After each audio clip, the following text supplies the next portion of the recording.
Vous saviez que la France avait déporté des dizaines de milliers de personnes? On est en 1963 et Michel Debré, ancien Premier ministre, devient député de La Réunion. Pour les plus vieux d'entre vous, vous savez que ça commence mal. Et le Debré, il trouve qu'il y a beaucoup de monde sur cette île quand même, alors qu'en France continentale, en pleine Trente Glorieuses, on manque de main-d'œuvre.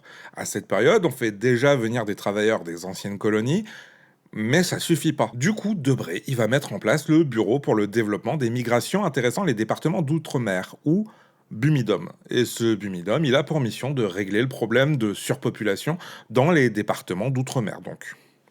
Problème. Sur le papier, ça peut paraître sympa, je dis bien peu. Il y a trop de monde et pas assez de travail dans ces départements, et pas assez de monde et trop de travail dans les autres. On promet aux gens un logement, des études, du travail bien payé dans la fonction publique, des opportunités de vie. En réalité, on va entasser les gens dans des internats, les hommes d'un côté et les femmes de l'autre, pas d'études, pas de job bien payé comme promis, mais des postes de femmes de ménage sur les chaînes de production d'usines, des métiers durs, peu rémunérés et surtout pas assez pour pouvoir rentrer. Littéralement, on va demander aux femmes de se faire belle et de se présenter en ligne pour que les employeurs viennent faire leur marché. Je pense pas avoir besoin de faire de dessins sur ce que ça rappelle. Toujours dans le cadre du Bumidum, il y a aussi le cas des enfants de la Creuse qui mériteraient sa propre vidéo.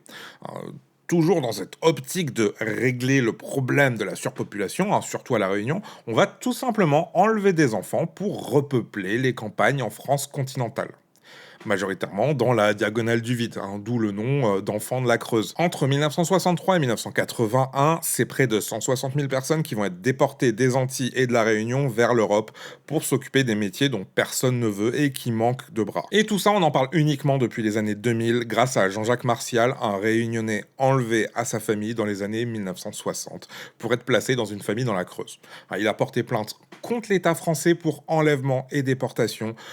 Parce que c'est le cas en fait. Et si on a attendu près de 20 ans ici pour en parler, dans les départements concernés, c'est évoqué depuis le début.